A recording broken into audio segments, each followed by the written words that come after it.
see you, brother. Great to be. Look, you guys have brought out a side of Mangini that I've never seen. Right? Amazing. I know. Nick. His family's never seen that before either. We got him telling family stories. He wants to slap Nick. Yeah. Coach and I think the first month Coach knew me. Now, only Nick thinks this. Coach don't think. Legitimately disliked me. And now I've snuck my way into his heart, and I think I'm his favorite person that's a non-blood relative. And so we get really good stuff out of Coach. It's actually very funny.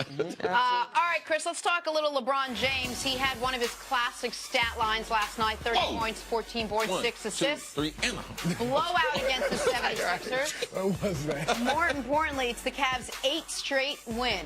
Here's LeBron talking about it after the game. I'm a big believer, and I know, and I always preach it, that it takes time, no matter how good you've been in the past or how good the players are or whatever. It takes time for things to get in place, and it took us a little time. We took some tough losses early in the season, but we had to learn each other. We had different lineup changes, different lineup switches, and we just kind of been in a rhythm as of late because we've been pretty consistent. So it just takes time. Chris, we all jumped on Nick here when the Cavs were sort of bumping and grinding a little bit, trying to get out of the gate in the beginning of the season. But now they've obviously seemingly righted their ship. You buying them as the best team in the East again? Yeah, I got to be honest. I've never left the Cavaliers boat, if you will. Going into the season, I was 100% sure they were winning the East. When Gordon Hayward went down, I was 110% sure they were winning the East. Now I'm 80%. The streak, but what about the streak? This current streak or Boston? The Boston streak.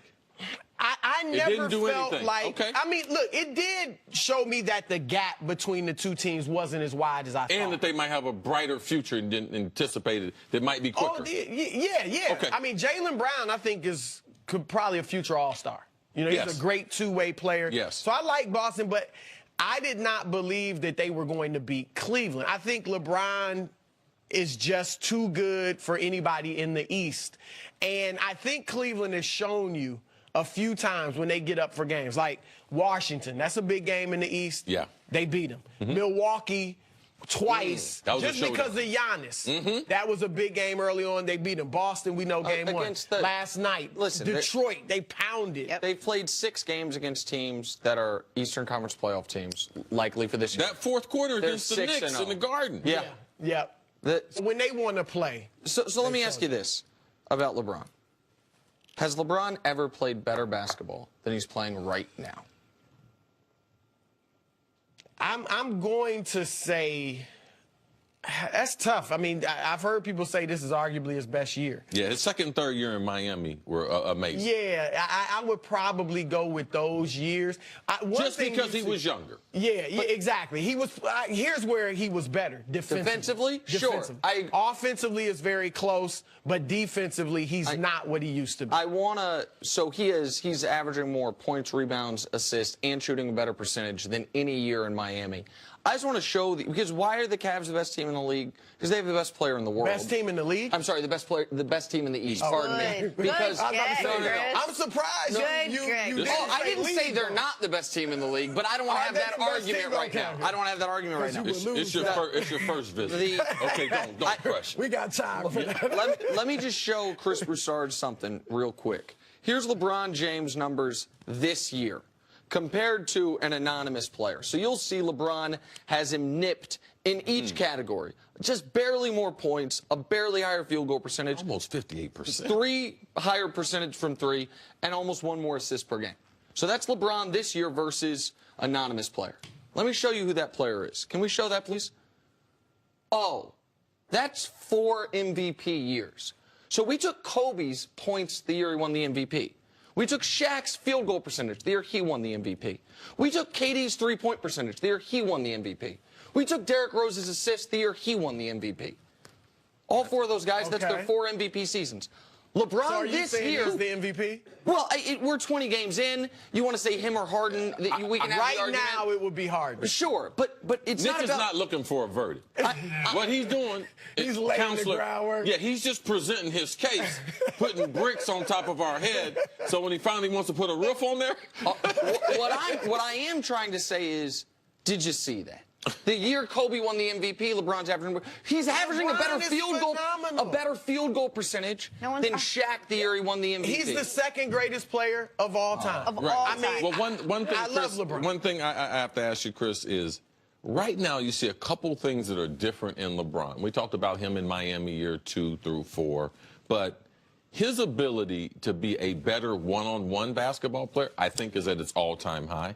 And his ability off the dribble, like his overall ball handling, to me has improved. What have you seen, or do you think the same thing? Well, obviously his shot has gotten better. I mean, three-point shooting has become really good. What happened? How do you do that in your Well, he said he adjusted because of an elbow injury. You know, over the summer he adjusted his shot, and it's helped him in the free throw shooting as well, which hopefully late in games, and in the fourth quarter he's been great in the paint. He's leading the league in points in the paint in the fourth quarter. Okay. So hopefully what I want to see late in games is going to the basket or posting up and scoring. Yes. Rather, even a recent game, what was their last win?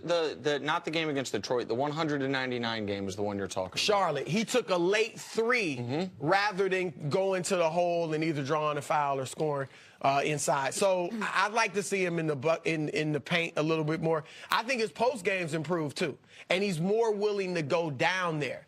And so if he keeps working on that stuff, I think he's scoring easier than he has in the past. Is there any possibility that other players in the league, other coaches in the league, game planning against the Cavs thought, well, he's going into his 15th year. No way he's going to have last year. He's got to lose a step a little bit. Either it's going to be from the three-point range, or he's not going to drive, or his stamina, or he's not going to have the same minutes. Any shot whatsoever that all the opponents kind of dismissed a little bit, that he'd be a better player than he's been the last couple of years? Well, you always think, look, 15th year, if he began to show some rust or decline, it would be natural. I mean, look at Dwayne Wade. He's in his 15th year. Carmelo Anthony, they're not the same players they were. Three different human beings. Well, Melo and Wade, they're human. Yeah. But LeBron, man, is not human. It's unbelievable. And I know your argument about him being the greatest ever. The argument for him is going to be longevity, and obviously his individual numbers in total are going to the totality of it. Yeah. And his being able to play at this level, at this point in his career, makes and I hate telling Nick this, I told him this privately, it makes it very compelling to get back into the Jordan argument, because he is amazing at this age. Yeah. And that needs to be recognized. On the bright side, the Celtics have Kyrie, who went 6 for 16 last night. So they should get really good. Kyrie. Look, Kyrie right now, what would you...